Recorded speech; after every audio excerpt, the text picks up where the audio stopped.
भक्तिशाला के इस वीडियो में आपका स्वागत है। मित्रों, जो भी इस वीडियो को लाइक करके चैनल को सब्सक्राइब करेगा उसके ऊपर भगवान की कृपा हमेशा बनी रहेगी, बाद में भूल न जाए, इसलिए अभी लाइक करें, सब्सक्राइब करें। आषाढ़ माह के कृष्ण पक्ष की एकादशी तिथि को योगिनी एकादशी कहते हैं। शास्त्रों में कहा गया है कि एकादशी का व्रत करने से मोक्ष की प्राप्ति होती है और कई प्रकार के पापों का नाश होता है। योगिनी एकादशी का व्रत इस बार 14 जून शुक्रवार को रखा जाएगा।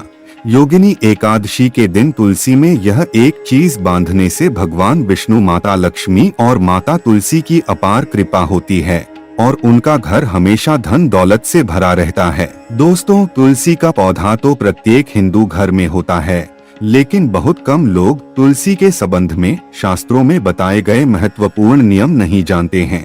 तुलसी की पूजा कैसे करनी चाहिए, तुलसी को जल कैसे देना चाहिए, तुलसी के पास कौन सी वस्तुएं रखना शुभ होता है आदि कई महत्वपूर्ण नियमों का पालन करना आवश्यक होता है। तुलसी केवल एक पौधा नहीं है, बल्कि वह देवी है, विष्णु पत्नी है, उन्हें हम अपनी माता मानते हैं। इसीलिए तुलसी को चुनरी अवश्य ही चढ़ानी चाहिए। इससे पति पत्नी में प्रेम और विश्वास बढ़ता है।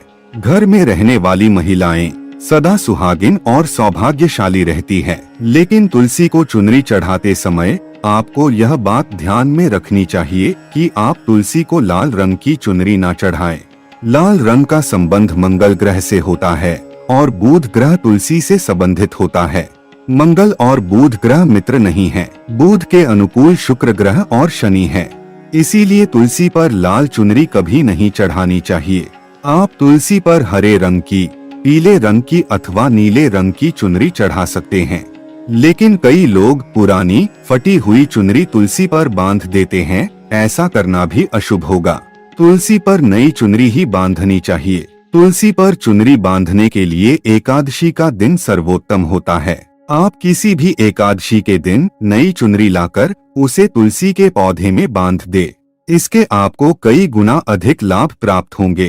तुलसी को बिना चुनरी के कभी ना रखे। अगर चुनरी पुरानी हो जाए तो चुनरी को एकादशी के दिन ही बदलना चाहिए। दोस्तों, तुलसी का विवाह भी अवश्य करना चाहिए। इससे मनुष्य के सभी दुखों का अंत होता है और सांसारिक जीवन सुखमय बीतता है। दोस्तों, कुछ लोग जाने अनजाने में तुलसी के पास ऐसी चीजें रख देते हैं जिससे तुलसी का अपमान होता है।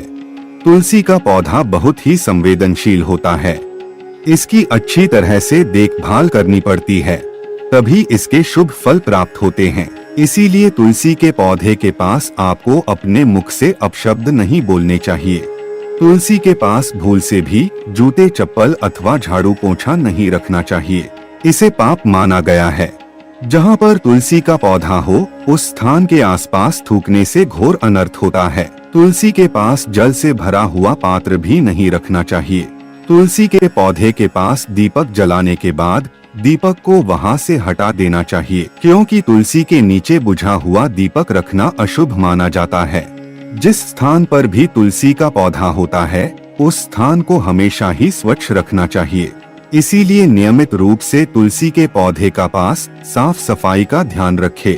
तुलसी के पौधे में शिवलिंग और गणेश जी की प्रतिमा नहीं रखनी चाहिए। साथ ही तुलसी के गमले में अन्य किसी भी प्रकार का पौधा भी लगाना अशुभ होता है। तुलसी के पौधे के पास कपड़े भी नहीं सुखाने चाहिए, अन्यथा कपड़ों से गंदा पानी तुलसी के पौधे पर गिर सकता है। ध्यान रहे, तुलसी के पौधे को नाखून से नहीं तोड़ना चाहिए, इससे तुलसी का अपमान होता है। यदि तुलसी के पत्ते सूख कर गिर जाते हैं तो उन्हें कचरे में नहीं फेंकना चाहिए। उन पत्तों को आप तुलसी की मिट्टी में ही दबा दे। रविवार के दिन तुलसी के पत्ते नहीं तोड़ने चाहिए और रविवार को तुलसी को जल भी नहीं चढ़ाना चाहिए। बाकी अन्य दिन नित्य बिना चुके तुलसी को सुबह जल देना चाहिए। तुलसी में माँ लक्ष्मी का वास नहीं होता है। वास्तुशास्त्र के अनुसार तुलसी का पौधा सूख जाए तो ये आने वाली किसी विपत्ति या दुर्घटना का संकेत होता है।